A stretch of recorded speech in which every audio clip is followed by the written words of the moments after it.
जय श्री राम, जय हनुमान, जय बाबा नीम करौली। आपने बाबा नीम करौली को जब भी देखा होगा तो आपने देखा होगा कि वो एक कंबल ओढ़े हुए रहते हैं। इसी कंबल की एक चमत्कारी कहानी है। ये समय था 1943 का। बाबा नीम करौली एक शाम एक घर के पास पहुंचते हैं, फतेहगढ़ उत्तर प्रदेश में। उस घर के दरवाजे को खटखटाते हैं। वो घर था एक निर्धन परिवार का, जहां पे एक पति और पत्नी रहते थे और बाबा जी को बहुत ज्यादा मानते थे। जैसे ही दरवाजे के ऊपर खटखटाहट की आवाज आती है, दंपत्ति बाहर निकलता है और देखता है बाबा नीम करौली उनके दरवाजे के ऊपर खड़े हैं। ये देख के सबसे पहले तो वो हैरान और परेशान हो जाते हैं, लेकिन जब तक उनको समझ आए कि बाबा जी उनके पास कैसे आ गए, बाबा जी ने कहा, क्या कुछ खाना नहीं खिलाओगे? शाम का समय था, घर में दाल रोटी बनी थी। पति पत्नी ने वो दाल और रोटी बाबा जी को खिलाई। वो रोटी खाने के बाद बाबा जी एक लकड़ी के पलंग के ऊपर बैठ गए।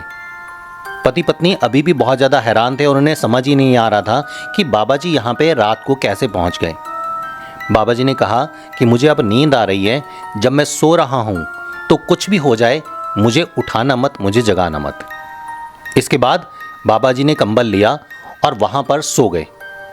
थोड़ी देर के बाद पति पत्नी को यह एहसास हुआ कि बाबा जी को कुछ समस्या हो रही है, बाबा जी को कुछ तकलीफ हो रही है और वो करवटें बदल रहे हैं और करवटें बदलने के साथ साथ करहा रहे हैं। ऐसा लग रहा है जैसे उन्हें कोई पीड़ा है, उन्हें कोई दर्द है या वो किसी चीज़ से बचने की कोशिश कर रहे हैं।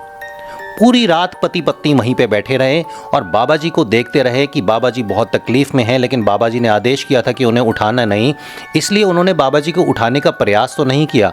लेकिन सारी रात ऐसे ही बीत गई, बाबा जी ऐसे ही कर्राते रहे, ऐसे ही करवटें बदलते रहे। सुबह हुई, सूर्य निकला और बाबा जी जब खड़े हुए तो उन्होंने इस कंबल को समेटा और कंबल को समेटने के बाद इस दंपत्ति को पकड़ाया और कहा कि इस कंबल को गंगा जी में प्रवाहित कर देना और चिंता मत करो, तुम्हारा बेटा 1 महीने बाद वापस आ जाएगा।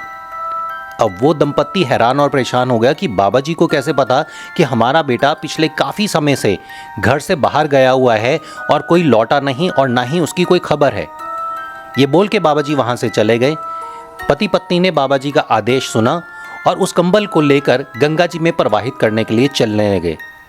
जब वो रास्ते में पहुंचे तो उन्हें एहसास हुआ कि इस कंबल के अंदर कोई चीज़ है जो आपस में टकरा रही है, कोई ऐसी धातु है जो आपस में टकरा रही है और उसके टकराने की आवाज़ आ रही है। हो सकता है ये कोई मेटल हो, कोई लोहा हो या ऐसी ही कोई चीज़।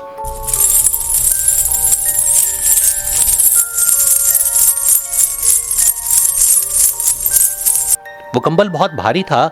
पति पत्नी को जिज्ञासा हुई कि वो इस कंबल को खोल के देखें, लेकिन क्योंकि बाबा जी का आदेश था इसलिए उन्होंने इस कंबल को खोला नहीं और गंगा जी में जाकर उस कंबल को प्रवाहित कर दिया। बात आई गई हो गई। 1 हफ्ता निकला, 2 हफ्ता निकला, 3 हफ्ते निकले और जैसे ही 4था हफ्ता निकला, ठीक 1 महीने बाद सुबह सुबह घर के दरवाजे के ऊपर खटखटाहट होती है।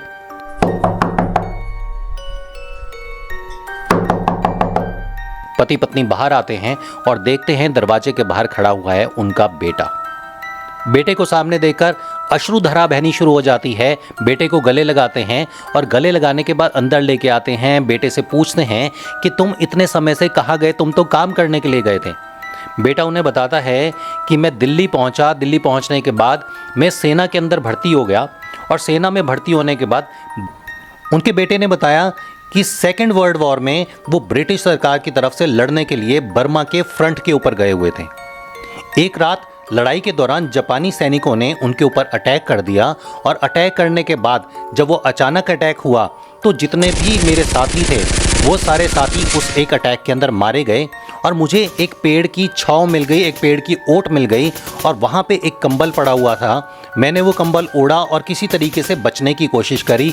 चारों तरफ से गोलियां चल रही थी और चारों तरफ से मेरी गोलियां वो सारी रात निकलती रही, लेकिन मुझे कुछ भी नहीं हुआ, किसी तरीके से मैं बच पाया।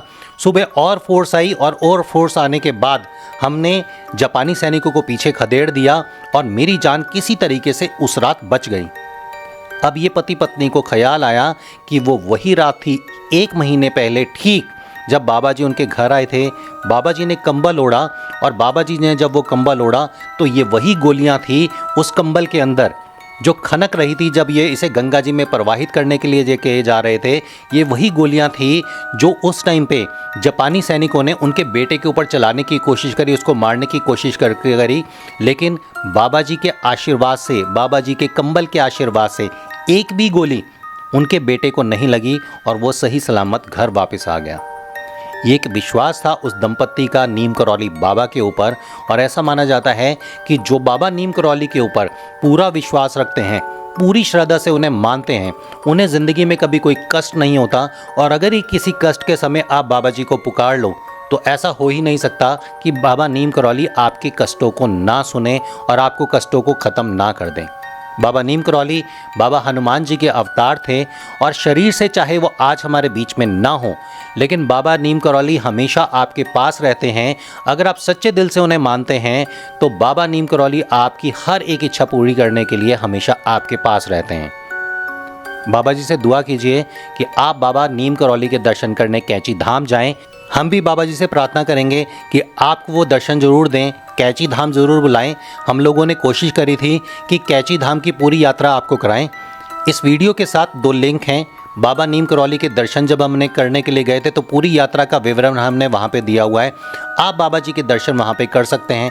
उम्मीद है ये वीडियो पसंद आया होगा। अगर आपके कुछ ऐसे दोस्त हैं या आपको लगता है कि लोगों तक ये जानकारी पहुँचनी चाहिए, बाबा जी की जानकारी पहुँचनी चाहिए, तो अपने दोस्तों के साथ इस वीडियो को ज़रूर शेयर कीजिएगा। हम कोशिश करते रहेंगे कि अपने इस चैनल पे आपको ऐसी ही कुछ दिलचस्प कहानियाँ ज़रूर सुनाते रहें। अगला वीडियो बहुत जल्दी आप लोगों के लिए लेके आएंगे। तब तक के लिए हमारी तरफ से जय श्री राम, जय बाबा नीम करौली।